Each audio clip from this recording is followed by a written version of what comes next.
Hi there. Welcome to the first edition of Israel Explained for 2025.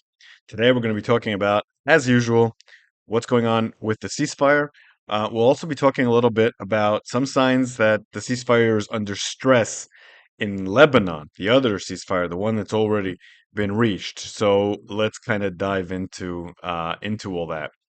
So, after the optimism that was prevalent in mid-December over whether there's going to be a ceasefire or not, there's been a lot more pessimism lately.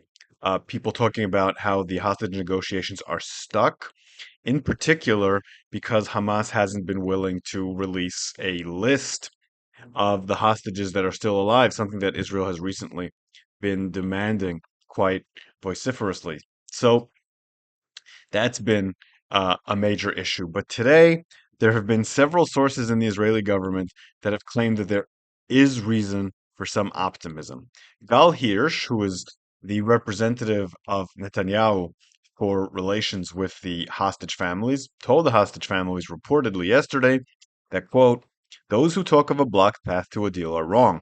Negotiations continue under heavy secrecy. There's an effort to reach a point that Hamas will agree to. There is slow advance, but also difficulties. Now, the proof of the pudding is in the eating, and there has been some action on this front. It's been confirmed that Israel is sending a delegation to Doha to discuss a possible breakthrough in talks. That's a working level delegation, not a leadership delegation. So we're not seeing, say, Dedi Barnea or anyone like that going, but we are seeing members of the IDF, the Mossad, and the Shabak go to Doha to try to push a breakthrough. But the obstacles remain quite serious. We already talked about the list. Hamas has not been showing willingness to deliver that list.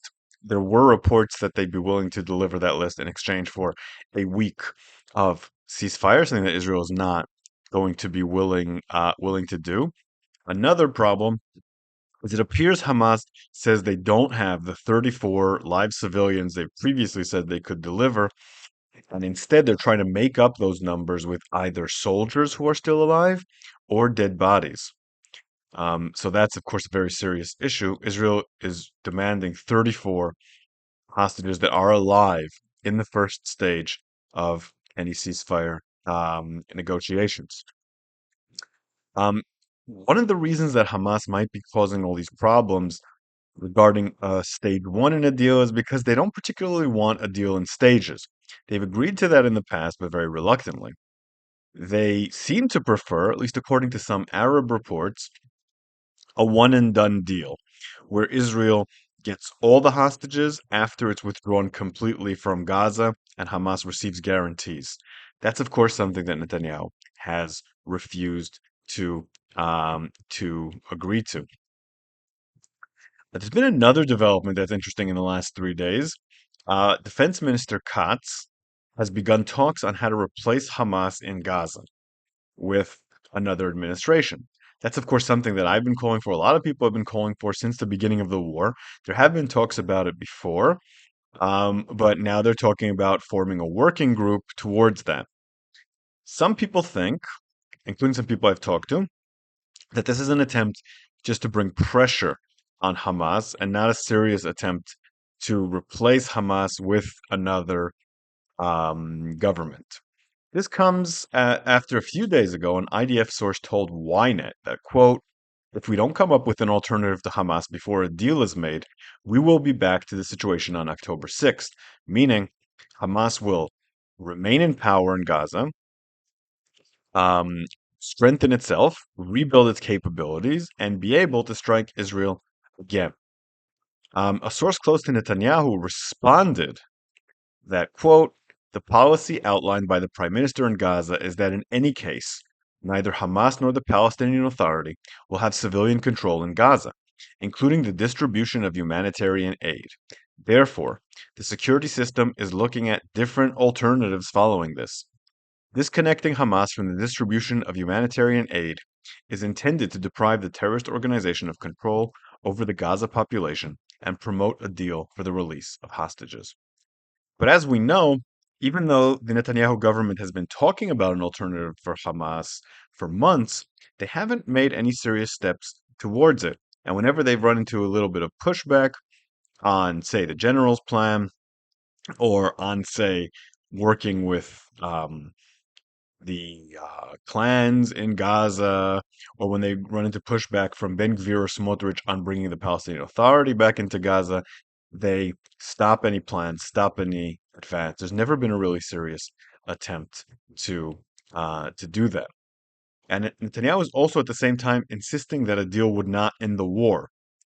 He's been saying that in private talks. He's been saying that to the press. And a lot of people feel that that is because he doesn't particularly want a deal at this venture. So, really, right now, despite the talks of optimism, I don't see any reason for optimism. If Hamas really wanted a deal desperately, they would deliver a list. And if Netanyahu really wanted a deal desperately, he wouldn't be talking about renewing the fighting, because that's the number one fear that Hamas has. So I don't really see much of an advance, and I don't really see much cause for optimism. Even worse, the ceasefire that uh, is currently being held in Lebanon is also under threat. By all accounts, Hezbollah is not obeying the ceasefire. That's no surprise. They're trying to rearm, they're trying to rebuild their positions in southern Lebanon. Meanwhile, Israel is attacking those positions over the last 2 days. It's escalated its attacks in Lebanon. Ground troops that are still in Lebanon, and they're supposed to be there till the end of this month, according to the ceasefire, are continuing to operate in villages throughout the country. So it doesn't look much like a ceasefire, although there certainly is one. Hezbollah has been very careful not to give Israel an excuse to remain in Lebanon. They want Israel to withdraw. But once Israel withdraws, it's hard to believe that Hezbollah will in any way respect it.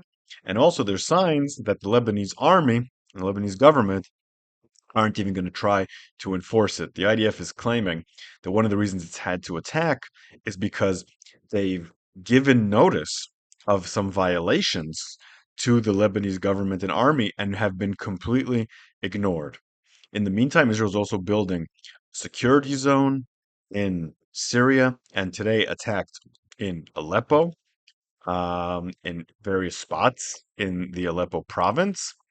So not only is there no ceasefire in Gaza, the ceasefire in Lebanon is under threat, and potentially there's going to be another front in Syria as well, which we'll be watching closely.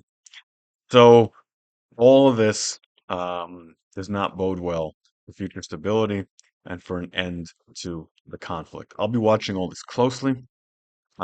If you like what I do here, consider supporting me on Patreon at Shael Media and listening to my History of the Land of Israel podcast, where I'm talking about the destruction of the Kingdom of Israel in an episode I'm working on right now.